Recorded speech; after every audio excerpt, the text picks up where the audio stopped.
Subscribe करा, bell आयकॉनचे button दाबा, सोबत शेअर करायला विसरू नका। आज शिरपूरसह संपूर्ण खानदेश एका अत्यंत धक्कादायक आणि हृदयद्राव्य घटनेने हादरले आहे।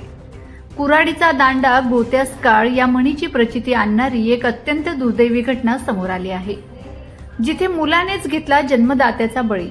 अपमानाचा बदला आणि संतापच अनावर झाल्यामुळे एका पोटच्या मुलाने असे पाऊल उचलले, ज्यामुळे माणुसकीलाच काळीमा फासला गेला आहे।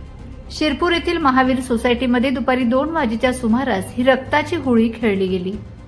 अवघ्या काही तासांपूर्वीच मुलीचे लग्न आटोपून आई वडील अत्यंत आनंदाने घरी परतले होते, पण पत्नी समोर अपमानास्पद बोलल्याचा राग मनात धरून नराधम मुलाने आपल्याच आई वडिलांच्या डोक्यात मुसळाने सपासप वार केले। या क्रूर हल्ल्यात आई रंजूदेवी आणि वडील इंदाराम मेहतो यांचा जागीच दुर्दैवी मृत्यू झाला। आई वडिलांचा खून करून फरार होण्याच्या तयारीत असलेल्या या हल्लेखोर मुलाला परिसरातील दक्ष नागरिकांनी तात्काळ पकडून पोलिसांच्या स्वाधीन केलंय।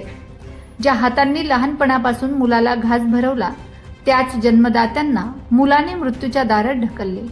या घटनेमुळे संपूर्ण शिरपूर शहर हादरले असून परिसरात तीव्र संताप आणि हळहळ व्यक्त होत आहे।